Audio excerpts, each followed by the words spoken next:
Hi guys, welcome back to my channel. It's Carlita. So for today's video, I'm gonna react to BINI. So, meron silang guesting sa ASAP kanina. So, ayan, nakita ko parang meron sa X. And yeah, I got curious and chinek ko agad.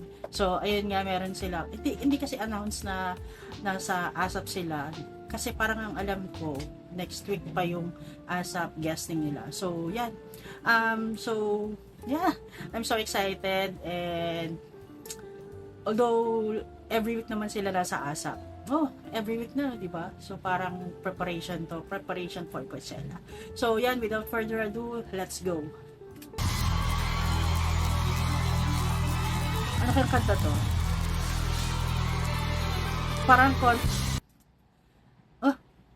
Parang concert naman yung opening to ng ASAP kasi meron pang mga may mga credits. So ang bongga naman ng opening, parang binified concert. Is it Shaggy D? Carrera.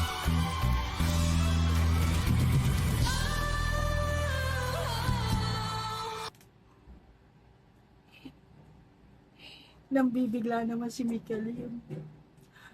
First time to first time na bumirit sa opening si Mikel.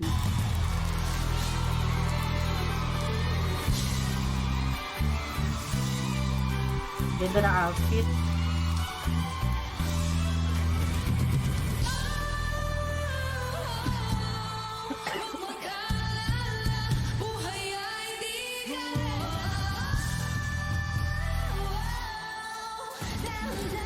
Grabe. Ang bongga ng opening. Kasi parang grabe yung parang kang nasa concert. To think na variety show to.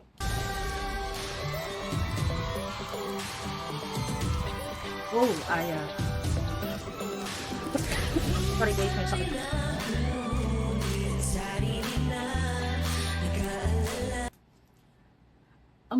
Grabe naman yung face card ni atake ni Joanna, para siyang Tomb Raider, parang gano'n. Para siyang action star. Sikat na action star. Alam mo yung mga bidang babae.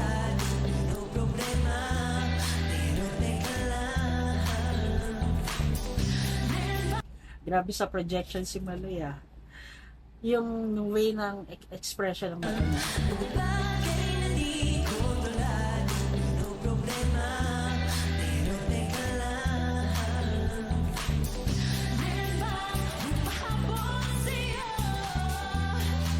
Yung diction talaga ng pagsasalita ni Joanna, napakalinaw, no? Kahit, ewan ko, basta, nalilinawan lang ako dun sa, sa diction, sa pagsasalita niya.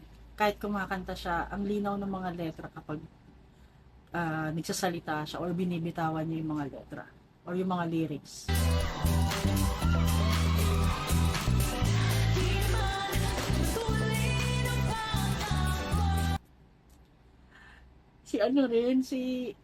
Si Aya din, grabe din yung outfitan. Para silang mga girl power na action star na ng mga babae, mga 'di ba, katulad nila Angelina Jolie, ganyan.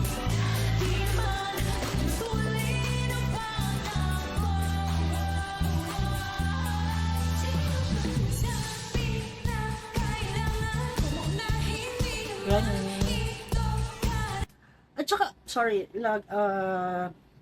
pinaputol ko. At saka ngayon lang nila ulit kinanta tong Carrera, na parang 'di ba, usually etong Tala-Arawan kasama to.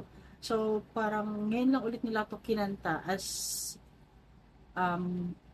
solo. I mean, kasi kapag nandito kasi sila sa ASAP, pinopromote nila yung mga bago nilang kanta, pero ngayon Carrera yung kinanta nila.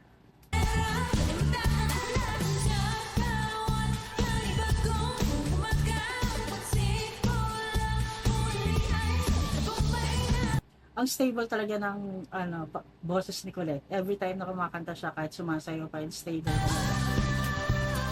And si ano rin si Mika, siya yung ano rin isa sa member sa group na talagang stable yung pagkanta, yung pag-breathe, or dahil kasi sanay siya sa mga trainings. So, ayun.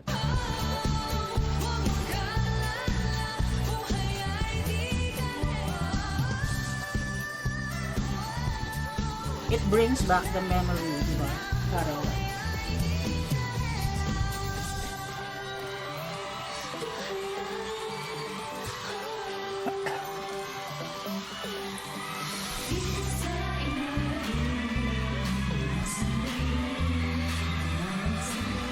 grabe na. Grabe naman ang mga crowd kay Aya. Aya, favorite, crowd's favorite talaga, grabe. Siguro, na-miss natin lahat yan.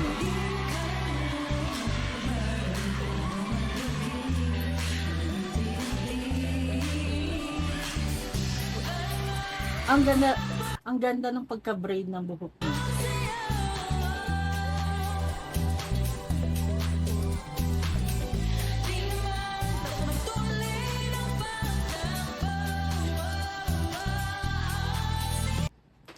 Alam niya, habang tumatagal yung face card ni Colette, parang ano siya habang tumatagal gumaganda, lalong gumaganda.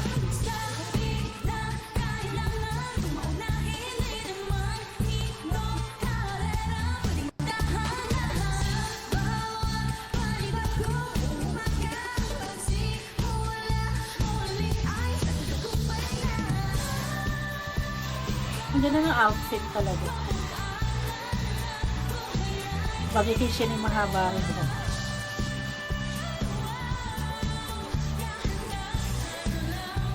Parang ano ito, parang tinape na rin nila last week. So parang pre-recorded na siya yung performance nila.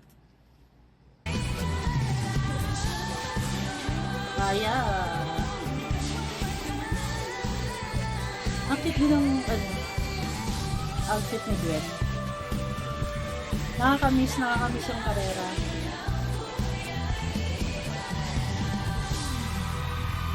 So yun guys, karera, pinerform ulit nila sa ASAP, and that's it. Grabe yung opening, parang nasa concert ka lang, yung bitaw, yung banda, and yeah, nakakamiss yung old days, old songs na buti na lang kinanta nila ulit. So yun guys, thank you for watching, and until stream, Unang Kilig and Honey Honey, yan yung pinakabago nilang song na nirelease. So, yun guys. Thank you for watching.